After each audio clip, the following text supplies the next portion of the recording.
went to Yale University expecting to major in theater, but became interested in architecture and sculpture while I was there, and I decided to major in sculpture and did all of the architecture program as well, and became interested in Japanese architecture, particularly temple building wooden architecture, when I was in college. And it took a couple of years before I had my first chance to come to Japan. That was 1983.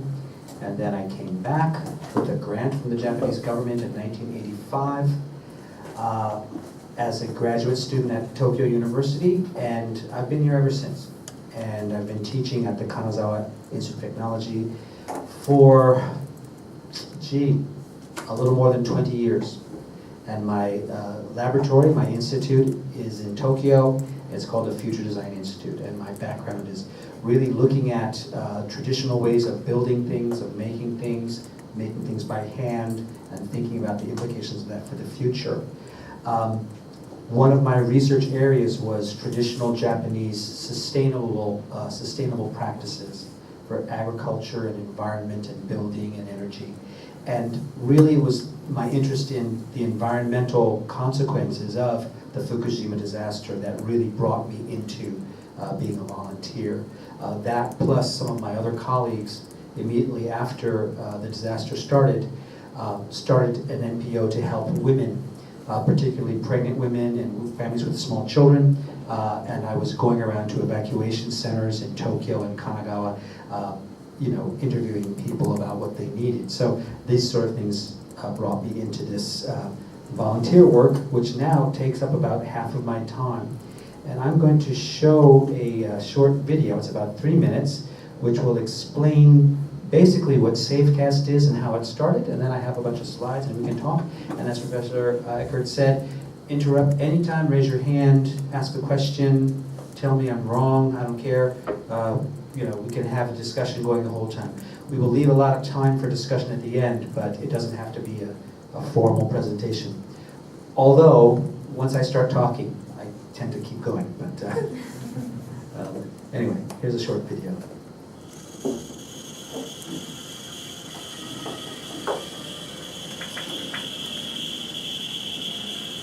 So the three of us are just talking, where can we find information? Oh, we can't find radiation data anywhere, and it's not because it's not being published, it's because it doesn't exist. Nobody was paying attention to this stuff. And so that's when we decided that we could start pooling our resources to get equipment in people's hands, and go collect some of this data and publish it so that there at least be something available. Within a week, we had 20, 25 people, but all in this chat room brainstorming and trying to figure out a solution to this problem.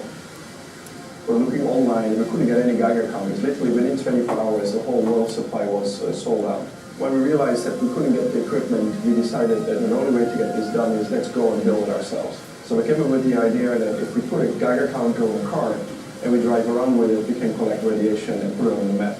The only problem was we didn't have the equipment, we didn't have the system. So the solution was go to Tokyo Hackerspace, where there's lots of people that knew how to put things together, and on the 6th day after we had the idea, we had a working system. The next day we were off to Fukushima doing our first measurements.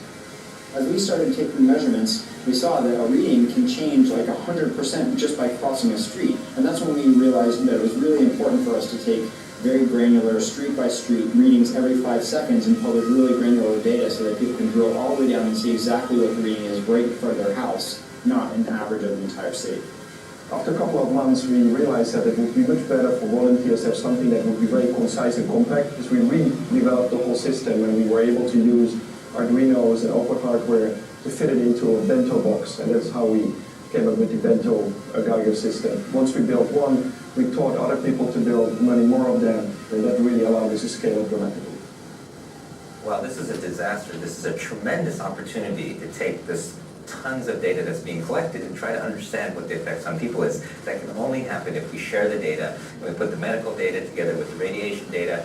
And right now the key to combining data is to make it open. And so one of the really important features of the Safecast project is we're using a CC0, public domain dedication, for all of the data so that we can try to get people to do data science on it. We found out from Fukushima the experts really weren't very helpful. And in fact, citizen science actually works. We were able to collect more data than all projects in history, and a lot of scientists came together, and by pulling through the network, we were able to become the best in the world.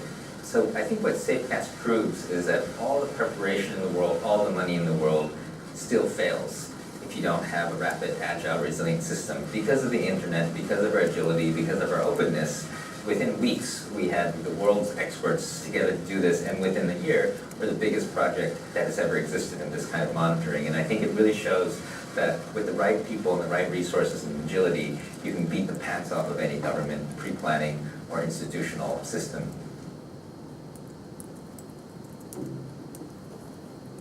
Okay. Yes, so sorry about the little noise in the video. I think this cable was a little bit. So that's basically, what Safecast is all about. And as some of the people in the video explained, the group started with 3 people immediately after March 11th. And, I don't know, how many of you were here on March 11th, 2011? How many? Really? I was here, and the rest of you were not in Tokyo? Okay. Were you maybe somewhere else in Japan? How many of you were in Japan on March 11th? Okay. Were some of you in Kansai maybe, or in Tohoku? None were in the Tokyo area? We all sort of went through the same thing. We're watching the news, and we're trying to figure out what's going on. And we're thinking, the newscaster is saying everything's okay, but he's sweating, he's nervous. And the government people are reading some script, and it was hard to really trust a lot of what people were saying, even whether or not it was true. And as we know now, the government and TEPCO themselves weren't really sure what was happening themselves. So from the point of view of us, one thing is, I'll admit, I was afraid for myself and my family. I was living in Yokohama, working in Tokyo, and we were thinking, how bad could this get? How do we know when it's time to leave? And we say there was an information vacuum. It wasn't a total vacuum, but we really needed a lot more detailed information of how much radiation was escaping, what the consequences were, what the government's plans were, and the information was rather just trickling out. Just generally saying, it's not going to be a problem, it'll be okay, here's a few readings, but not really much detail. Because of some early government missteps, miscommunication, misinformation, pretty soon a lot of people stopped trusting what the government was saying. And this is a very dangerous thing to happen. When people stop trusting the experts and stop trusting scientists and government and all that, well then who do you trust? You go to your network, you go to your social network, your friends, and there's all kinds of things going around on Twitter and Facebook, some of which was true and a lot of it was not true. So it was a big problem. But the social media really sort of stepped in and filled in a lot of gaps. And even back in the first few days after 3/11, there were a few people posting radiation information readings that they're taking themselves. But for us, and I'll include myself, I'm an academic, I'm a researcher. I didn't know much about radiation before this, but I was a good researcher. I knew how to search and how to find things. I knew how to, talk to experts. And even experts and knowledgeable people could not find a lot of information. So the solution that Safecast came up with was, one, make our own devices, make them mobile.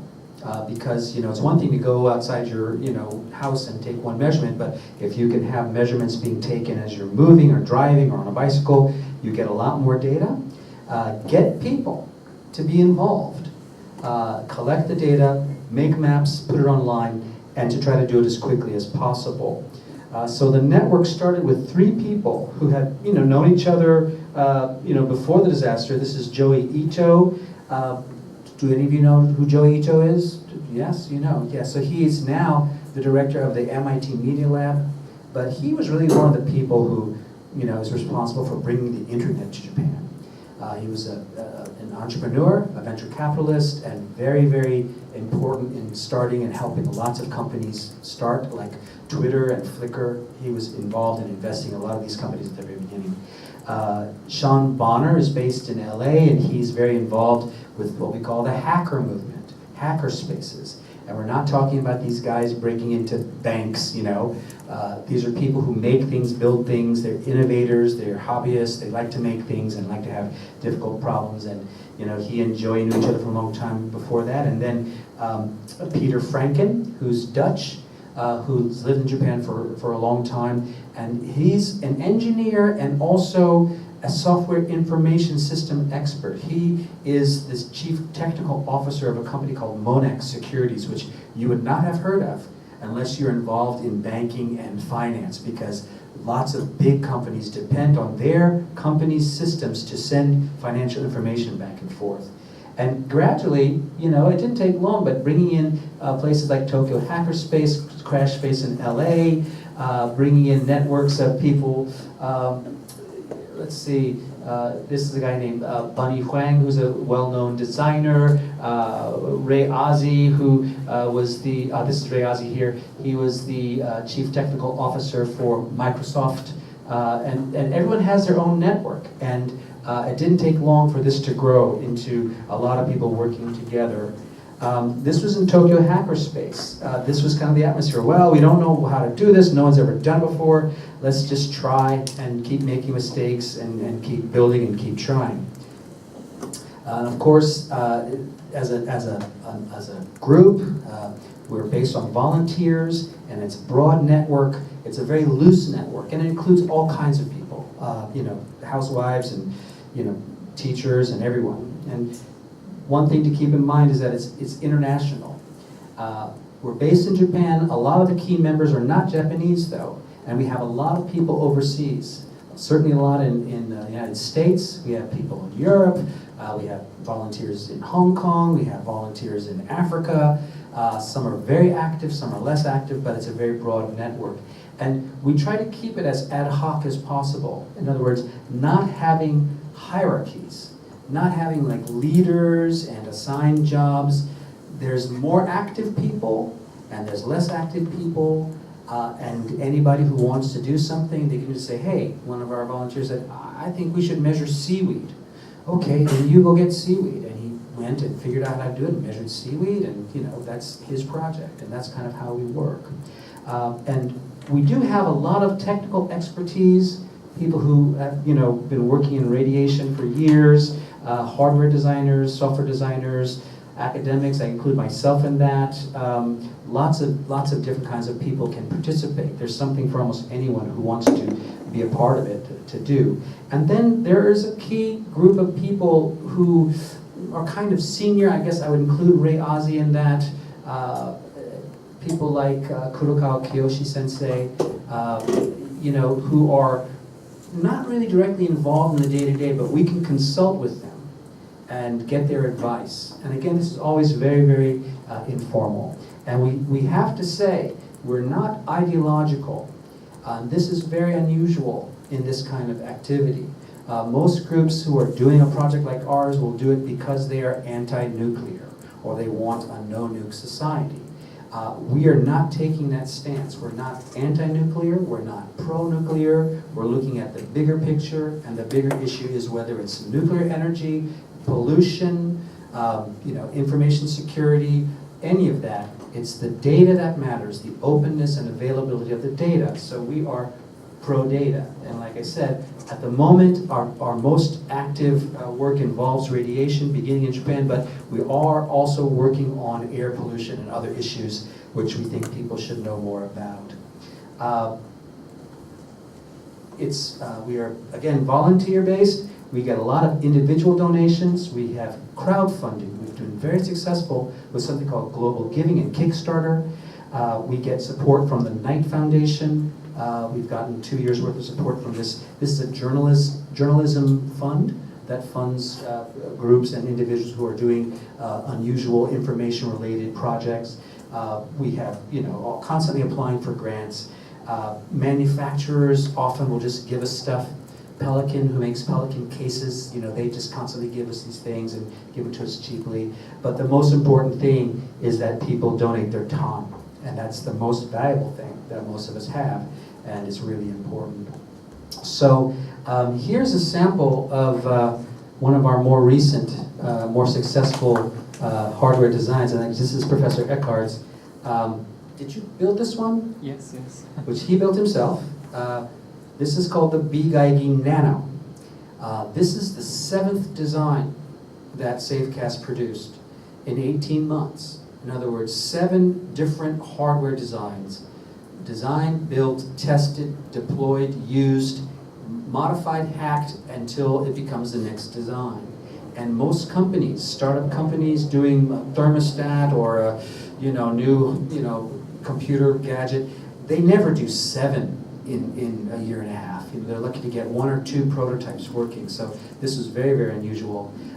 And it's built as a kit, as I mentioned, and it uses both available off-the-shelf parts. A lot of the key components are just pre-existing components. The brain is called an Arduino. It has a basic display. It has a GPS unit.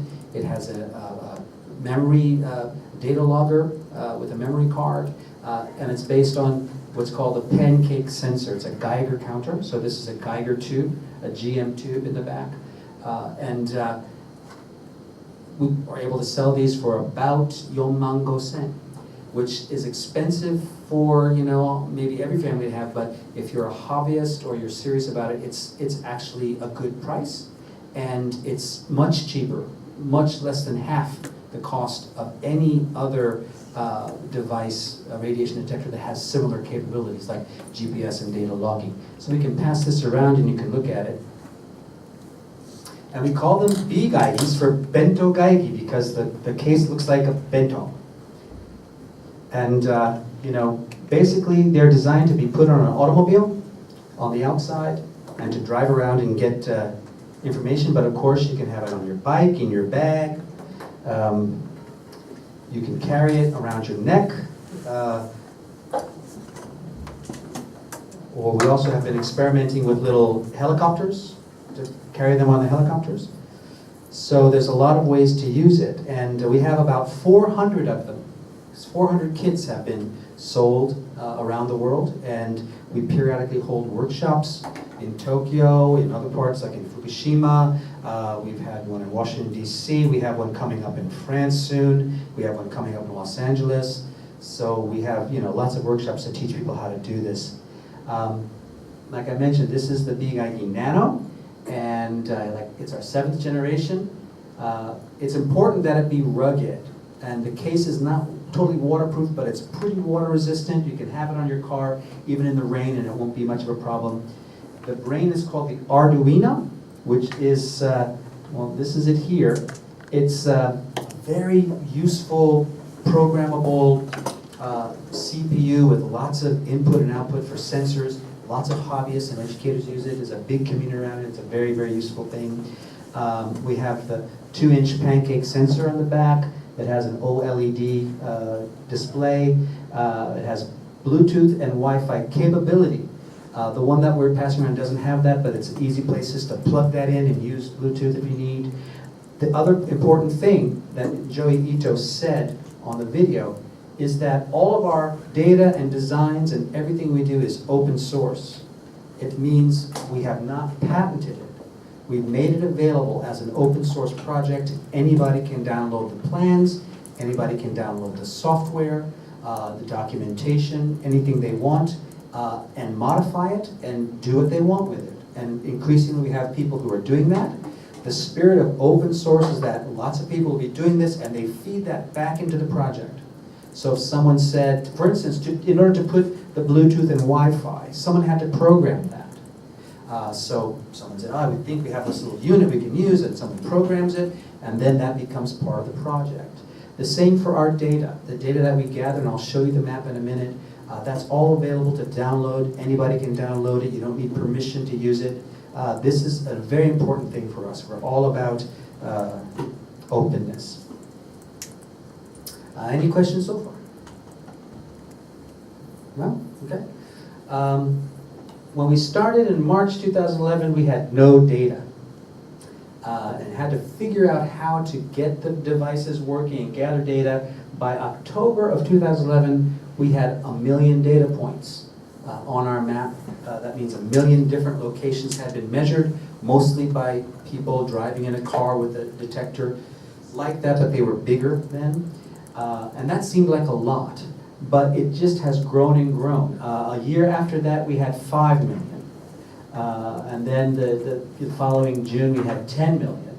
We're now actually at 22 million data points. And these, like I said, these are all this data is available for anybody to download. They can make their own visualizations, they can make their own analysis. They want to see how things changed over time, they can see that. It's a very, very big data set. And the Japanese government also has a lot of data available online. We think we have more. And I was talking with someone from the JAEA, the Japanese Atomic Energy Agency, the other day, and showing him our system, and they think it's great, you know, and they have something similar they're trying to do, much more expensive. And they say, yes, you can download our data, but I don't think that they have as much data available as we do. And even then, the conditions for using it are not nearly as free as ours. So all the data is useless unless people can see it and see what it means. And in this case, it means mapping. And the most important thing is that the maps need to be clear and usable. And this is where a lot of efforts, and we would say the Japanese government efforts, a lot of them fall down with this. They have the data, maybe you can find a map online, but if it's not really intuitive and clear for people, it won't help people make decisions and won't help them understand what's going on. And we think it's very important not just have one map that's sort of frozen at one zoom level. People have to be able to go into the map and look closely. And it's good to have different ones, different kinds of maps available. And we have an iOS application that's free. So it runs well on iPhone or iPad, and someone's working on an Android one. And again, like I said, there's no copyright on any of it. Anybody can download any of that and use. So I'm going to show you our main map here in a browser. This runs on Google Maps. Google has done a very good thing for people, you know, like us, or researchers or hobbyists. They make their basic map data available with a lot of tools, and people can, you know, plot other things on it. Here, I'm just zooming in. What we see is a lot of sort of brightly colored points and sort of a more faintly colored background. The brightly colored points are actually the data that our volunteers have measured, and this sort of faded in gradation in the background is an interpolation. In other words, not every point there has been measured, but this is a calculation of, you know, how the radiation changes depending on their distance from the measured points. So here's where Fukushima Daiichi is. If I can just zoom into there. So I'm going to turn off the interpolation for now. We've had several people who've been able to go into Fukushima Daiichi carrying our detectors and measure there. And you know, here, our scale here goes up to 10 microsieverts an hour. And actually, it gets up to this level, and you know, you'd have to actually query the points. We can actually do a query and get the actual numbers from this area. But this is very, very, you know, radioactive, a lot more than anywhere else. If I zoom out again, I think most of you are familiar with the evacuation zones and the what we call the no entry zones, but it's pretty much, it tracks with this yellow area here. It's pretty much now this area that's in yellow. It includes Namie and parts of Itatemura and parts of Minami Soma. This is basically the area where people are not allowed to live. We can go down to where we are now, in Tokyo, and again, everything that's colored here is something that a volunteer has taken a big ID and has measured. Have you heard of the Chiba hotspot? This over here is the Chiba hotspot. And again, you know, our normal levels in Tokyo are about 0.1 microsieverts an hour. And that's actually lower than most places in the world. Tokyo and most of Japan have a naturally low radiation, so it actually, even if it increases, it's still not necessarily above the world average. But Chiba, which got some fallout, can be about twice as much as the rest of Tokyo. And it's interesting, we don't just have data in Japan, but we also have from other parts of the world. And if I go to Hong Kong, you'll see we have some good volunteers in Hong Kong now. Hong Kong is naturally as radioactive or more radioactive than the Chiba hotspot. And this is because of the natural granite stone. This is built on granite mountains, and they use the gravel made from this granite for the concrete. So all of the buildings in Hong Kong are made of this concrete that has a somewhat higher than normal level of radiation. There's no evidence that anybody in Hong Kong gets more sick, more cancer than anywhere else, but it does happen. I'll go over to another one that was a bit surprising is Rome. So if we go over to Rome, Rome also, because of the stone that's used in the buildings and the environment, it has a naturally high radiation, and higher than a lot of Japan, actually, even after Fukushima. So here's Rome, and apparently one of the most radioactive places in Rome is the St. Peter's Square in front of the Vatican. It's because of the granite paving, which is right around here. So there's a lot of places that are radioactive naturally. The difference is, in these cases, these are granite. It's the same gamma radiation. Maybe you know there's gamma, beta, and alpha radiation. It's gamma radiation. It's different than the cesium and others that we are concerned about because of our accident here. It's not likely that people are going to eat anything with it on it, so it's a different kind of risk. Here's the United States. We have quite a lot of volunteers in the United States, especially on the West Coast, where people are concerned about radiation from the Pacific maybe affecting the West Coast. But if you look in like the mountains in Colorado or here in Wyoming or even California, these mountains, again, there's a lot of granite. Plus, when you go up to a higher altitude, where the atmosphere is a little thinner, you get more cosmic radiation. So tops of mountains are generally higher. And one thing to keep in mind is that when you fly in a plane, you get vastly more radiation than you would get on the ground. And in fact, not too long ago, I was doing a project with a colleague, and we wanted to go to Itatemura to visit someone who has a farm there. And my colleague said, "Oh, but the radiation is too high. We shouldn't go there." And I had to explain. Another way to measure radiation is in counts per minute. And basically, it's like measuring a thermometer. It just tells you a certain level. And when I was flying from the West Coast, from San Francisco to Japan not too long ago, my radiation detector on the plane, the same one, the Nano, was reading from 600 to about 1,000 counts per minute. And in Itate village, you enter the village, it's about 200 or 300. And in the most of the village, it's 500 or 600. And if you get to the southern part of Itate, which is the most radiated part, it'll go up to 1,000. And if you go into the woods, even higher. But most of the area of Itate, you get about the same amount of radiation as you get flying overseas. It's different if you're living there, right? If you're living there every day, that's a different concern. But if you're visiting for an hour or two, or for half a day or a day, it's like taking a long flight. One last thing I want to show you on this map is we are now concentrating on establishing a network of real-time sensors.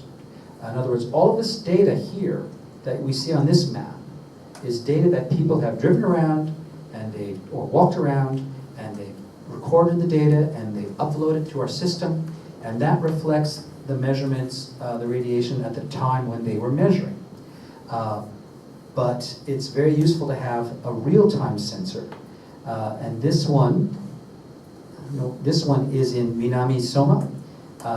It's on the wall of a building, and actually it's a church with a nursery school. And actually really sad. It's the southern part of Minami Soma. It's still evacuated.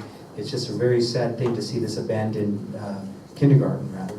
And this is showing the data going back to June or so. And we can download this data and use it. And this is one here in Tomioka. It's much higher than that. It's 0.6 microsieverts an hour, not too far from the Daiichi plant.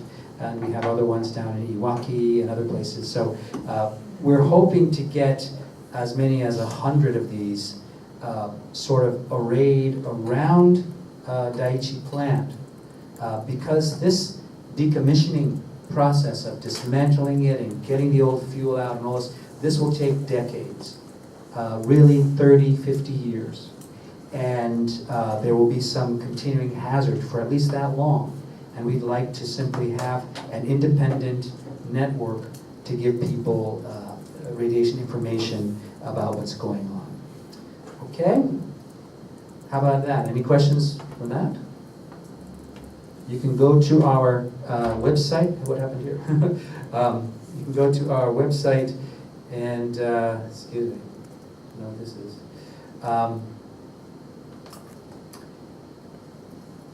Yeah, that was the map demo.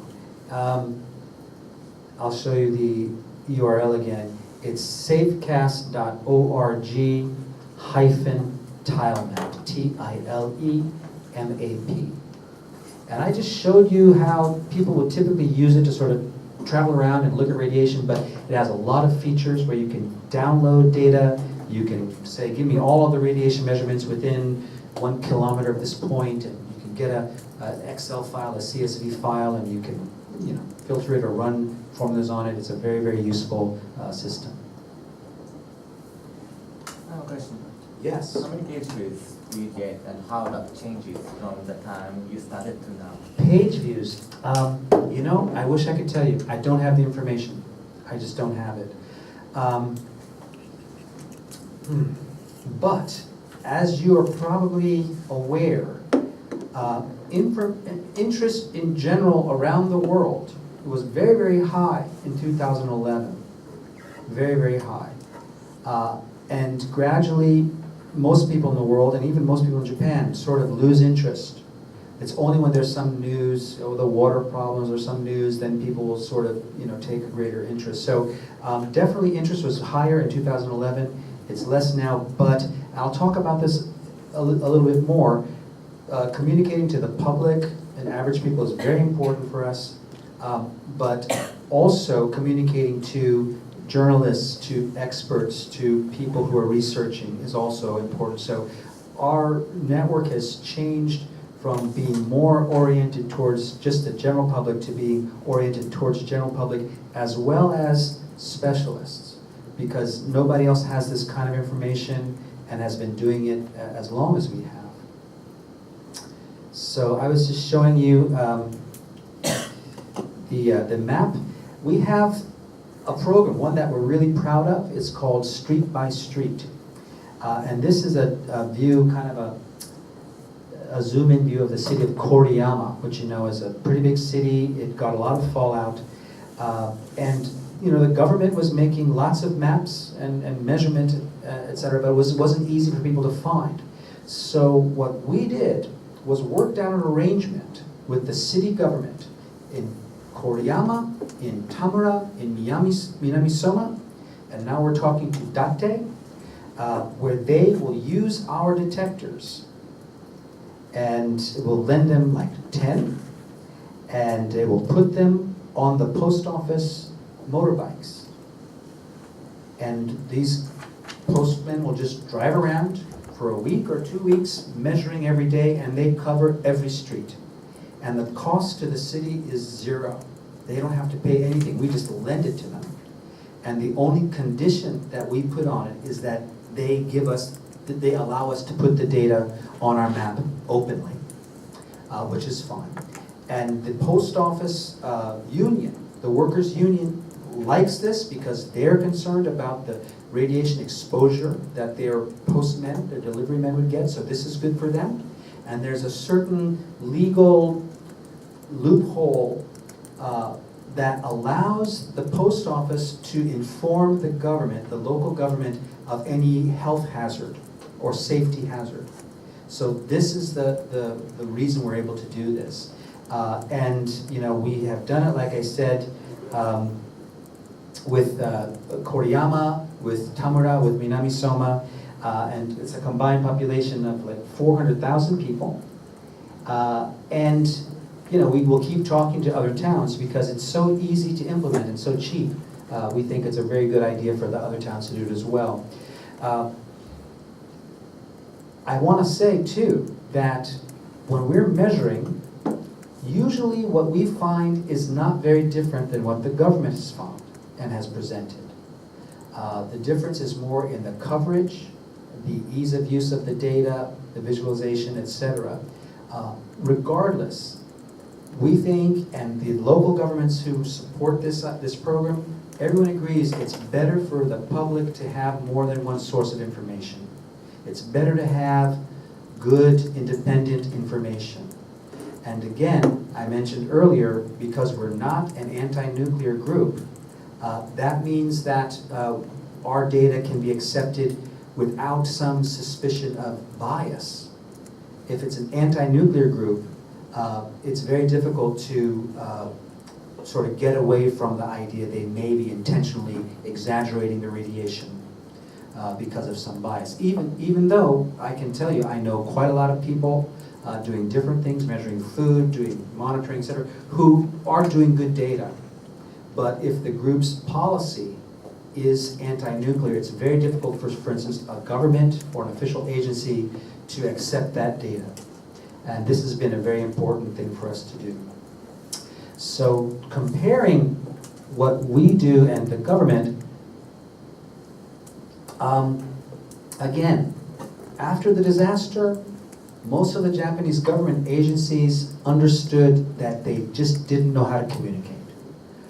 They had a lot of information. It would be on some press release or some Excel file and thousands of numbers, and nobody could make sense of it. And you'd have these people talking on television or talking to the reporters, and it was very hard to really get the point of what they're saying. And I think, actually, that they have become much more transparent and have put out a lot more data than they ever have before.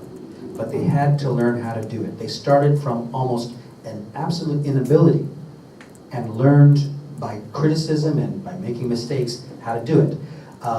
But we think our data is still more accessible, easier to use, and has more quantity.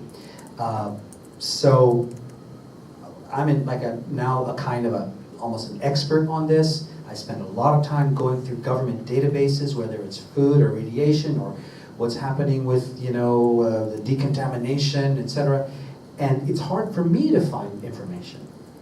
And it's hard for my Japanese colleagues to find information, even though we're doing this a lot. So this is a sign that something's not right.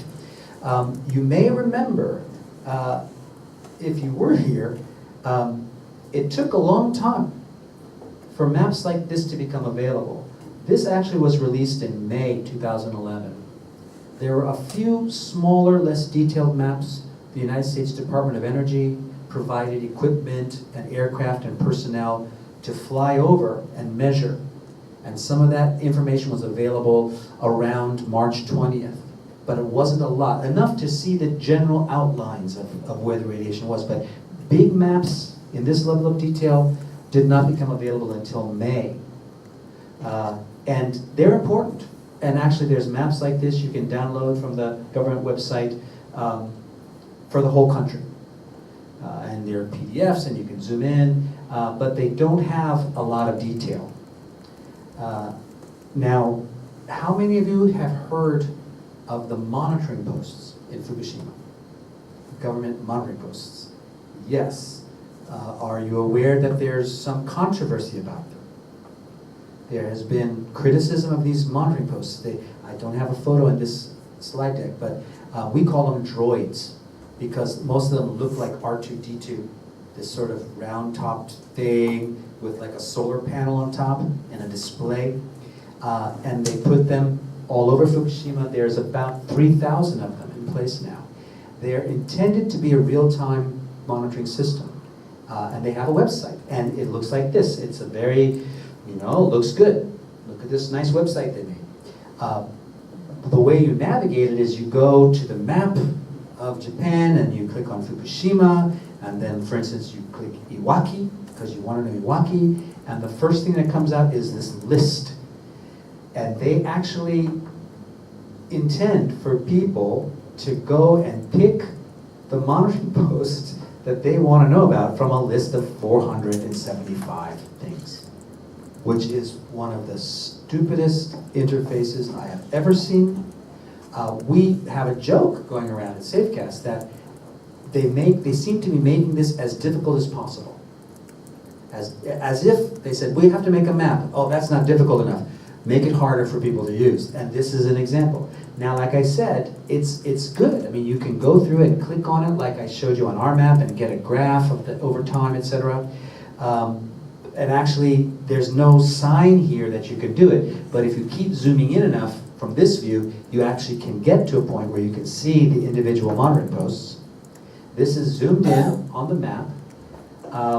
These little colored dots, each one of these represents one monitoring post. It's mostly in the light blue, which means they're somewhere around here.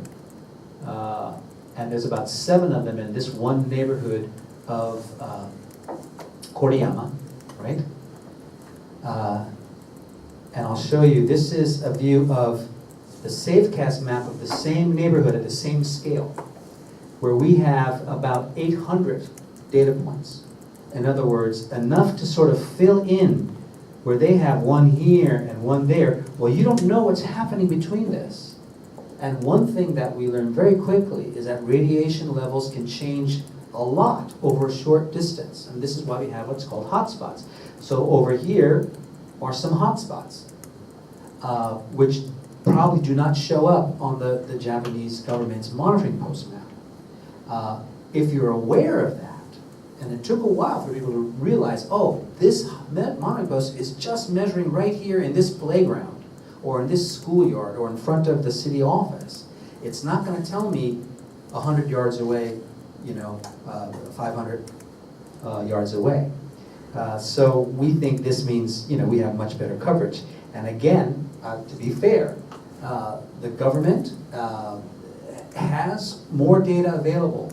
And I actually was at something called the RadiX exhibition in Tokyo at the Science Museum a couple of days ago. It's still going on. And the JAEA, Japan Atomic Energy Agency, had a display, and I've gone to see it before, and they have their own mobile radiation mapping system. And the person there was very kind, very helpful, and we're showing him our stuff, and oh, this is good. And I said, I know you have detectors on buses going around. He said, yes, we have detectors. I said, well, can I see the maps? Where are the maps? Oh, yes, they're online. I'll show you online. And we used his computer, and we looked for 15 minutes. And this is the guy from the agency who's there to tell people about it, and he couldn't find it. And he said, I'll find the URL and I'll send it to you later. And this is typical. The data is available somewhere. If we can't find it, if the guy working for the agency can't find it, how are people who live there going to find it? And they're just not going to be able to. So we're trying to give people one map, one kind of an application where they can just intuitively go in and find it. The real-time sensors I mentioned, they look sort of like this. This is one on a wall. This is the one in Minami Soma with several of our volunteers. This is Joe, and this is a guy named Alan who lives in New Zealand. This is Yamaguchi-san, and they're all, we were all there. This is the first one we're putting in, and it was kind of trying to see if it works. So we have these mounted on walls on several buildings, and they'll be outside, and hopefully they'll let us know if there's any, difficult thing happening, any new radiation plume coming across. So, this is the question. Why is it that we've been able to get all this done quickly and cheaply while the government and official agencies haven't? And you have to remember, we started from nothing in 2011. with no money, just some people who had ideas and skills. And we think it's because we're not a bureaucracy. In any bureaucracy, and you have to say specifically, it's a characteristic of Japanese bureaucracy, one, we're motivated. And like I said, I was scared. We were all worried. We're motivated out of concern initially. The next thing is, because we're not a bureaucracy, we don't have red tape, we don't ask permission, we just do it until someone tells us to stop. And if they tell us to stop, usually if we show them what they're doing, they say, oh, well, I guess you can go ahead. This has happened time and again. The other thing is we have no incentive to drag our heels. And you have to understand how bureaucracies work. There's rules, there's conditions. Generally, within a bureaucracy, particularly a government bureaucracy, there's no incentive for someone to do more than they're asked to do. If someone was asked in this situation, well, we want you to make a map and just show the people where the monitoring posts are. And he put up a list of hundreds, on one side of the webpage. If he had thought, should we find a more intuitive way to do this? That might have caused a problem. He wasn't asked to do that. People do what they're asked to do. Usually, if you're the person who said, oh, I have a better idea, someone's going to get embarrassed, your boss will be embarrassed. It's better not to do that. Another thing that we found, there's a lot of competent people working in government, working in other agencies, but for most of them, it's just a job. They go in the morning, 9 o'clock, whatever, they do their assigned paperwork, and then they go home. And we're doing this from a different motivation, and we spend a lot of time on it. And I was saying earlier, I spend about half of my time on this stuff now. At night, I'm reading radiation reports, reading papers, reading stuff, looking for information. It's the difference in motivation.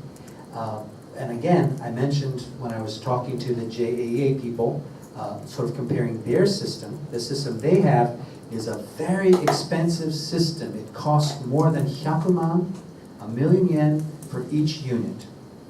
And they have about 30 of them.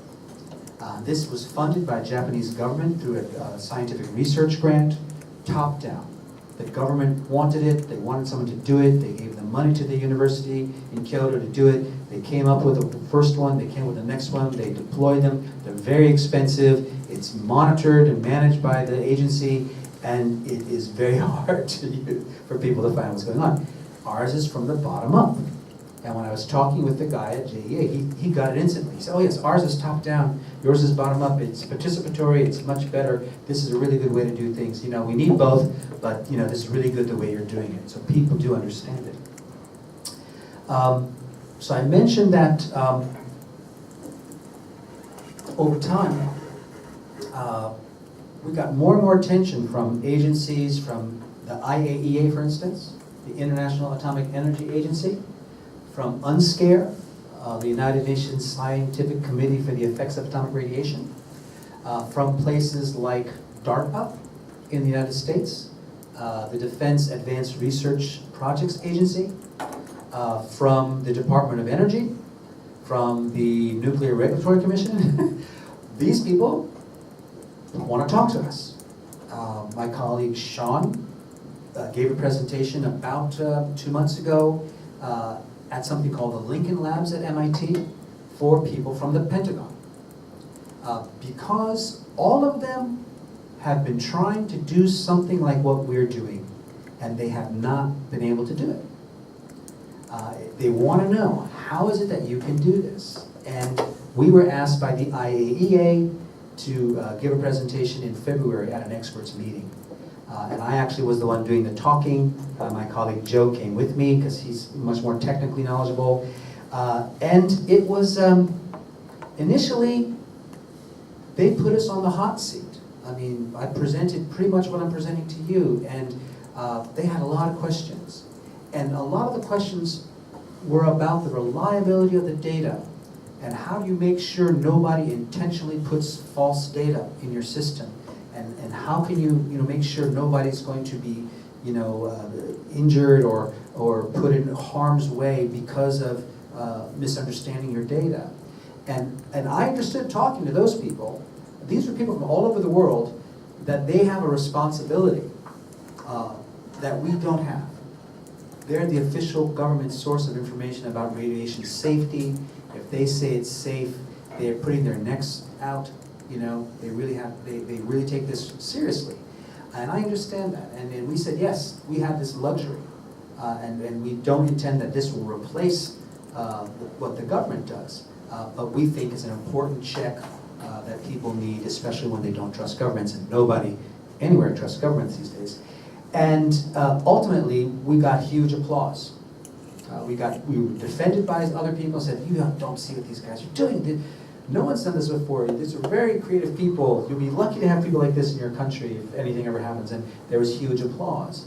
And then lots of these people came up to us and said, you know, we've been working on trying to get some crowdsourced system, and we looked at yours, we'd like to know more about it, and they really are interested. And they understand, all over the world, after seeing what happened in Fukushima, with the lack of information and the amount of distrust, they know that if there's ever a big accident, it could be a nuclear plant accident, it could be some kind of dirty bomb or something, they won't have the manpower they need to gather enough data quickly enough and make it available to people. So they know they're going to need help of citizens groups, and they're trying to figure out what the relationship could possibly be. So this was at the lab at the IEA. They have graduate interns there, and we brought our nano, and they were very interested, and later they bought 8 of these same nanos, the IEA did, and they just sent me, you know, an email just today saying, oh yes, we had a big demonstration including your system. But the main reason that we wanted to talk to the IAEA was to get support for citizens' data, get support for crowdsourced data. Because, like I said, people are not trusting the government sources, even if they're accurate.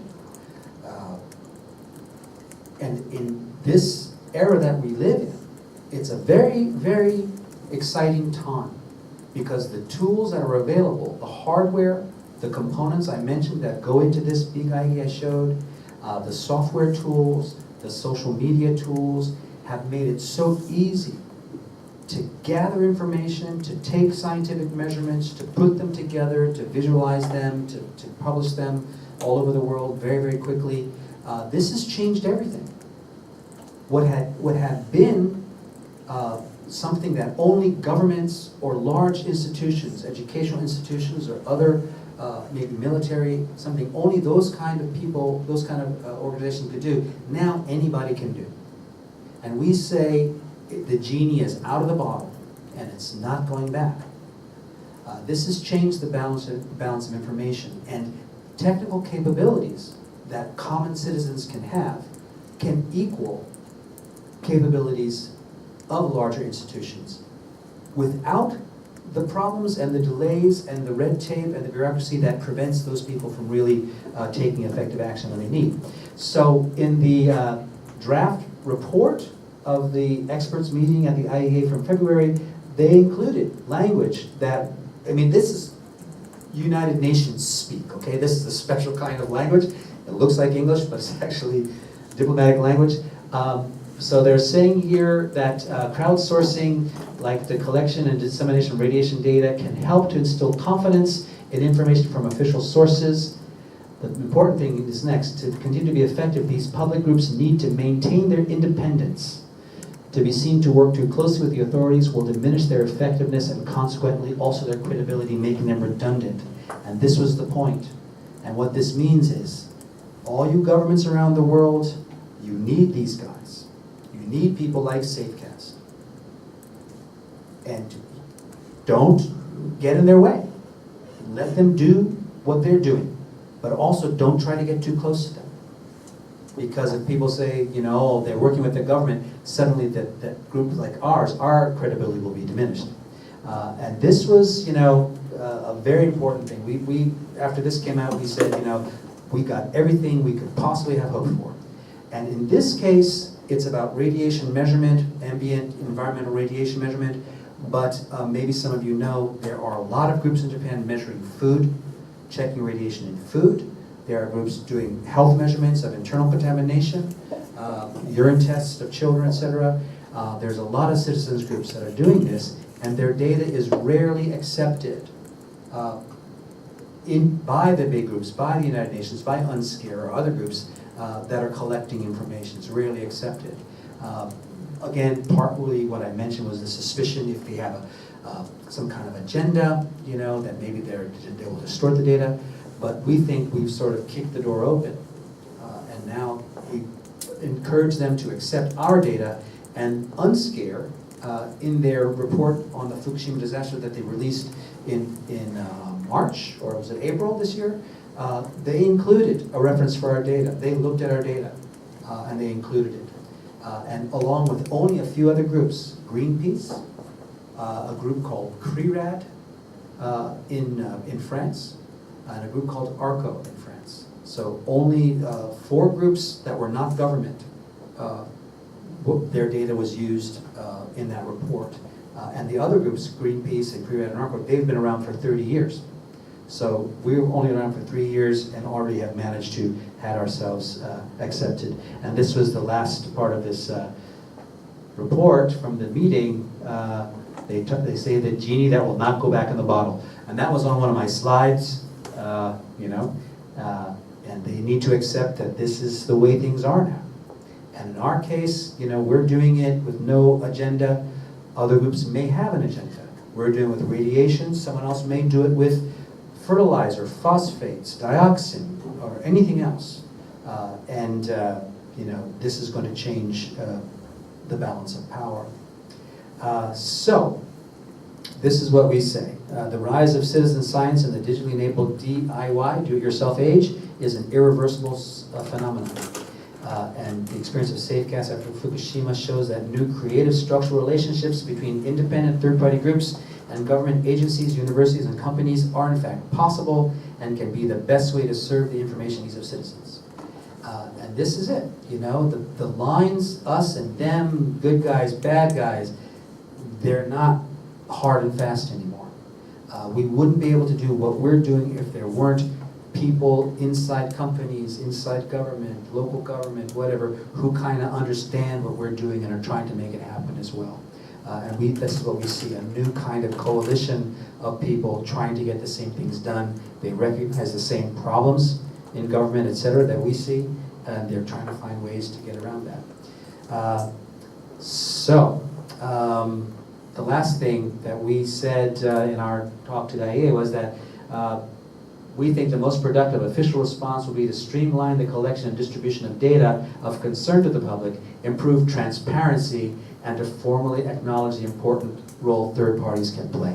And like I said, we got the last one, they acknowledge it. We're trying to show the government, who doesn't seem to know how to be transparent and how to have easy to understand data, we're just showing them. We're saying, well, this is how we do it. You can copy us if you want. In fact, you can use our data. We really think the transparency issue is really going to be the biggest one. And that's the end of the top part of my presentation. So it's a little bit before break. We can start discussing now. Any questions? You want to get up and stretch? Yes. How is it successful for Safecast to reach Japanese media? Because I feel somehow I haven't seen about that on TV or newspaper. Yeah, that's a good question.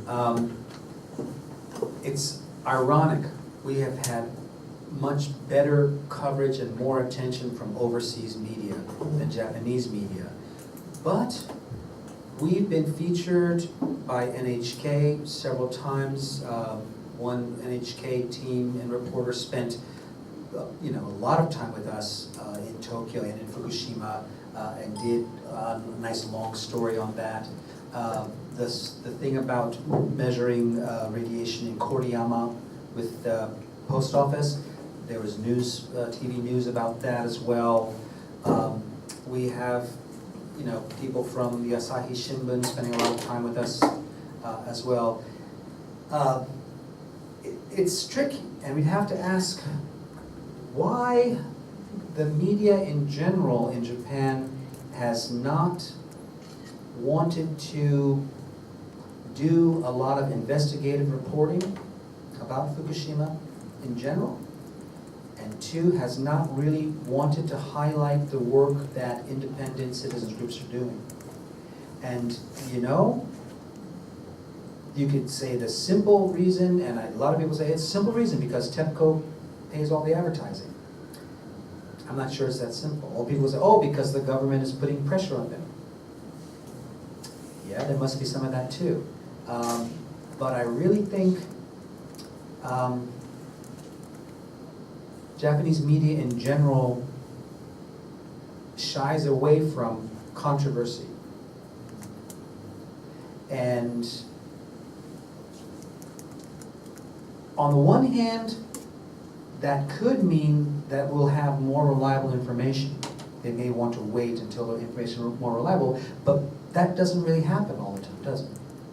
You've seen that the Asahi Shimbun reversed its stance on Yoshida-san from Daiichi. They reversed, they said, oh, we were wrong about our reporting, which is very unusual. So I think the bigger question is, why isn't the Japanese media doing more investigative reporting about Fukushima in general, highlighting citizens' problems, etc. Most of the news reporting that I see generally is press releases. They go to the meeting, what's happening with evacuation, what's happening with compensation, and a few opinions. They'll talk to some local person. Oh, I think, you should have more money or whatever, but they're not really digging into it. So I don't want to say that it's censorship, but I feel like there's a kind of self-censorship going on.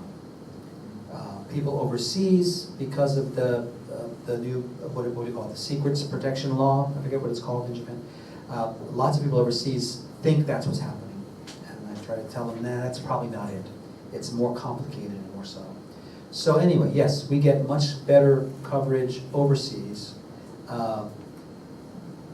And we get a lot of contact from overseas media who want information. What's happening with the water? Well, we'll give them information about what's happening with thyroid cancer. We'll give them information. And sometimes they will interview us or have our quotes. Sometimes it's just background. So for us, we think it's important to provide better information and to do some of the investigative research that media should be doing, but don't always have the knowledge, the time, or the actual will to do. Yes? Thank you for your lecture. Thank you.